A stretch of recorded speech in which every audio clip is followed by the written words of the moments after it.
¿Qué tal, queridos hermanos? Bienvenidos a una sesión más de esta subclase del curso ¿La teología es ciencia? Hemos insistido que la única fuente de revelación es nuestro Señor Jesucristo. Él es fuente y culmen de la revelación, es su plenitud. Y en la clase anterior dijimos que las Sagradas Escrituras es una de las expresiones de esa fuente. El día de hoy nos vamos a acercar a la segunda, que es la tradición. La sagrada tradición la debemos entender como el conjunto de contenidos doctrinales y espirituales que proceden directamente de Jesús y de los apóstoles. Se reflejan en la Escritura primordialmente y se conservan y desarrollan históricamente en el seno de la Iglesia. Debemos tener muy claro que hay mucho que no fue escrito en las Sagradas Escrituras, valga la expresión, pero que se han recogido en las enseñanzas de los apóstoles y que éstas a su vez fueron comunicadas a los primeros cristianos, a los padres que sucedieron a los apóstoles. En la historia conocemos varios escritos, varias costumbres o tradiciones que fueron transmitidas de generación en generación hasta llegar hasta nuestros días, para que de alguna manera nosotros seamos fortalecidos en fe y en costumbres, arraigados siempre en la verdad comunicada por nuestro Señor Jesucristo. Insisto, la definición me parece sumamente clara: conjunto de contenidos doctrinales y espirituales que proceden directamente de Jesús y de los apóstoles. Se dijo mucho en los tiempos del Señor. La comunidad cristiana aprendió bastante de nuestro Señor. Estas experiencias doctrinales fueron comunicadas, no muchas de ellas escritas o puestas en las Sagradas Escrituras. Espero que vayamos clarificando la idea durante toda la sesión.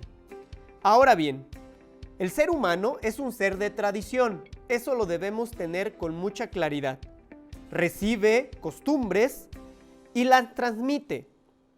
Origina unas tradiciones y elimina otras. La tradición, digámoslo así, es un elemento constitutivo de la cultura humana. El hecho de la tradición se fundamenta en la mortalidad y limitaciones del hombre. Podemos decirlo así: cuando una familia termina su ciclo, ya no hay descendientes, las tradiciones familiares se terminan. Ahora bien, esto mismo se fundamenta en la necesidad de organizar experiencias, conocimientos y modos de hacer adquiridos por otros para que pueda surgir y mantenerse una cultura. Vamos a señalar que gracias a la serie de tradiciones, de usos y costumbres que se tiene en un grupo determinado, se genera un ambiente cultural. Esto en nuestros ambientes comunes, en lo que entendemos por tradición. Y esto es innato al ser humano. El hombre busca identificarse con ciertas culturas, porque éstas corresponden a su modo de vivir. Lo que nosotros señalamos en un primer momento, según lo que en la Iglesia se entiende por tradición, es que no se refiere a eso que pueda ir cambiando o a las pequeñas tradiciones, lo que coloquialmente decimos tradición con minúscula. Estos usos y costumbres que se pueden modificar. En teología, la tradición con mayúscula es lo que ya subrayamos: conjunto de doctrinas y experiencias espirituales que prácticamente nacen en la predicación de Jesús y en los apóstoles, y que a su vez se mantienen hasta nuestros días, sobre todo cuando expresan una verdad revelada. Ahora bien, la tradición cristiana arranca de Jesús, que anuncia la ley y los profetas de Israel como normativos, a la vez que los interpreta y se distancia de ellos cuando es necesario, apelándose a la voluntad de Dios y a su propia palabra. Es la expresión que encontramos comúnmente en los evangelios. Se dijo a los antiguos, o se dijo antes, pero yo les digo. Es respetando la ley, la continuidad de los profetas, la continuidad de la alianza, pero añadiendo una nueva interpretación. La tradición de Jesús inicia prácticamente en su buena noticia, en su buena nueva, pero también responde a lo que ya en la antigüedad se había dado a conocer. El testimonio de los apóstoles sobre Jesús y su doctrina se convierte en nuevo fundamento de la tradición cristiana. Debemos reconocer que lo que los santos apóstoles nos han transmitido y que ellos a su vez transmitieron a sus sucesores es lo que debemos conocer como sagrada tradición. En el Nuevo Testamento abundan las fórmulas de confesión de fe y credos vinculantes que San Pablo, por ejemplo, toma de la tradición apostólica y transmite a otros. El ejemplo de esta transmisión de la tradición con mayúscula lo va a referir muy bien el apóstol San Pablo. Os he transmitido en verdad lo que yo mismo he recibido. Pueden ustedes confrontar la primera carta a los Corintios, capítulo 18, versículo 3, o capítulo 11, versículo 23. Estas expresiones seguramente nos ayudan a clarificar la idea de tradición. La verdad revelada que yo he recibido, al mismo tiempo la comunico. Eso, hermanos, es lo que nosotros llamamos tradición. Las cartas pastorales insisten en la necesidad de conservar fielmente el depósito de la fe y se refiere de nuevo a la importancia de la tradición en las circunstancias de los tiempos de los apóstoles, posapostólicos, después de ellos. Entonces, la insistencia en guardar los elementos necesarios para no tergiversar nuestra fe. Ahora bien, cuando la Iglesia hubo de mantener en los siglos II y III su gran confrontación con las nuevas ideas de los gnósticos, los padres ortodoxos desarrollaron al principio de la tradición como regla de verdad cristiana. Según este principio, debía considerarse verdadero todo y solo lo que se transmite en la Iglesia desde los apóstoles. Había corrientes como hasta nuestras fechas que quieren tergiversar el mensaje de nuestro Señor. Pero si conocemos la verdadera y auténtica tradición de la Iglesia, el depósito de la fe, las verdades reveladas por Jesús y que se conservan desde entonces evitaríamos toda herejía, toda mala interpretación o bien falsas doctrinas o espiritualidades, porque nuestra Iglesia se fundamenta en la fe y en la tradición de la Iglesia. Ahora bien, San Ireneo de León escribía: todo el que quiera ver la verdad puede encontrar en cada iglesia la tradición de los apóstoles, esta misma que predicaron en el mundo entero. Recordemos que en la antigüedad se señala a las diversas iglesias como comunidades cristianas. Hoy les llamamos diócesis o iglesias particulares. Tertuliano dice: toda doctrina que guarda conformidad con aquellas iglesias apostólicas debe ser considerada como verdad, pues posee indudablemente lo que las iglesias recibieron de los apóstoles, estos de Cristo y Cristo de Dios. Continuidad, eso es lo que nos asegura la tradición, la continuidad en la verdad. Los apóstoles lo reciben de Cristo, Cristo lo recibe directamente de su Padre porque es el misionero divino. Como el Padre me envió, así los envío a ustedes, señala el texto de San Juan. Lo que he recibido del Padre se los he dado a conocer. Entonces, el mensaje verdadero de la revelación que nos comunica el Señor Jesús se transmite directamente a los apóstoles, estos a sus sucesores y así hasta nuestros días. Ambos escritores hablan ya de la tradición como un principio o presupuesto último de conocimiento religioso, que no puede tener a su vez otro presupuesto. Enseña recientemente el Concilio Vaticano II en la Constitución Dei Verbum que la predicación apostólica recogida de un modo especial en los libros sagrados se ha de conservar por transmisión continua hasta el fin del tiempo.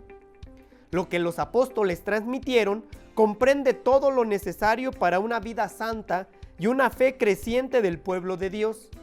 Así la Iglesia, con su enseñanza, vida y culto, conserva y transmite a todas las edades lo que cree. Y es necesario que nosotros lo actualicemos. No se trata de quitar una cosa y poner otra, no, sino de actualizar en el tiempo presente lo que ya hemos recibido desde nuestro Señor Jesucristo. Consecuentemente, hermanos, esta tradición va creciendo en la Iglesia con la ayuda del Espíritu Santo, es decir, crece la comprensión de las palabras e instituciones transmitidas.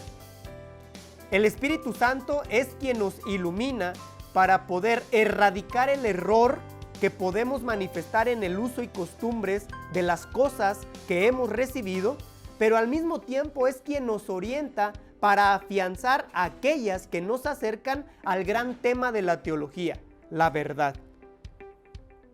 La tradición tiene un aspecto constitutivo y normativo, porque contiene la revelación, que termina con los apóstoles. Junto con la Sagrada Escritura, sirve de norma e inspira toda la vida eclesial. La forma constitutiva de la tradición es el testimonio de fe de los apóstoles y de sus comunidades en la doctrina, vida y culto de la Iglesia. Entonces, hermanos, ¿por qué la tradición es constitutivo y normativo? Porque implica necesariamente adaptarnos a esa regla de fe. Nosotros lo profesamos en el credo. Nuestras verdades, nuestras tradiciones están contenidas en nuestra profesión de fe. Asimismo, debemos considerar que la tradición de la Iglesia es siempre pública. No debemos pensar en ella como una transmisión secreta de doctrinas susurradas al oído, de una generación a otra. La Iglesia de los primeros siglos protegió los misterios cristianos de posibles malentendidos o profanaciones, mediante una predicación auténtica y una catequesis profunda, que nunca significaron discriminación u ocultismo en la enseñanza de la fe. No se trata de algo reservado o exclusivo. La fe de la Iglesia es pública y por lo mismo se debe dar a conocer. Ahí está nuestra tarea. ¿Debemos salvaguardar el depósito de la fe? Sí. La tradición auténtica y original también. Pero debemos comunicarla porque es verdadero.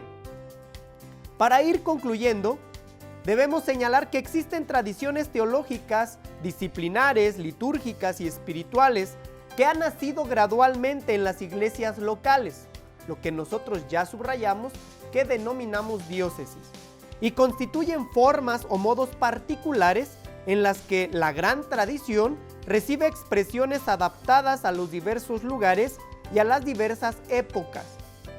No significa con esto, hermanos, que estemos trastocando el sentido profundo de nuestra tradición. Si hemos recibido algo con verdad, esta no puede cambiar. ¿Qué sucede? Que en el momento de transmitirla, expresarla, bueno, seguramente en el contexto donde nos encontramos, vamos a detallar, por decirlo de alguna manera, esa expresión muy nuestra de nuestra tradición. Solo a la luz de la gran tradición pueden ser mantenidas. Solo a la luz de la gran tradición pueden ser mantenidas, modificadas o también abandonadas bajo la guía de la Iglesia. Las prácticas comunes en las diversas iglesias pueden ser cambiadas, pero no la gran tradición, no la verdad, porque esto significaría un error. Nuestras expresiones sí, nuestro modo de explicarla también en algunas cuestiones, pero en el fondo la verdad que se nos ha comunicado no puede ser corregida, no puede ser tergiversada, mucho menos de alguna forma expresando un error.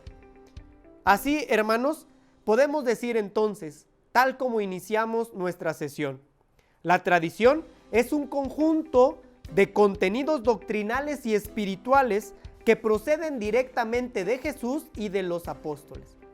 Podemos señalar entonces que la tradición contiene la verdad, porque Cristo nos ha hablado con toda verdad de lo que el Padre le ha enviado, de lo que el Padre le ha comunicado.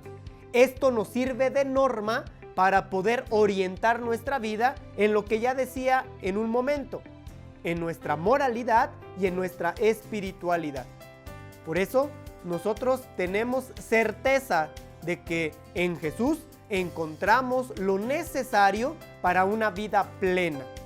La teología nos ayuda entonces a descubrir que la gran tradición de la Iglesia equilibra todas nuestras realidades humanas, porque no solamente implica un gesto piadoso, sino que además nos involucra a todos nosotros desde nuestras dimensiones espiritual, física, cultural, emocional, afectiva, todos nosotros, todo nuestro ser encaminado a un único fin, la felicidad eterna, la santidad. ¿Dónde podemos encontrar fundamento a la fe que profesamos? A la fuente de revelación que es Jesucristo, misma que se expresa en las Sagradas Escrituras y en la tradición de la Iglesia que se nos ha comunicado, que se nos anuncia. Podemos decir que el gran anuncio del reino de Dios que Cristo nos vino a traer se expresa en la Iglesia a través de las Sagradas Escrituras y de la tradición, y será interpretada por el magisterio, cosa que veremos en una siguiente sesión. De antemano, que Dios los bendiga. Por favor, no se desanimen, perseveren en el curso, hagan su tarea, lean mucho y hagamos juntos nuestra experiencia en teología.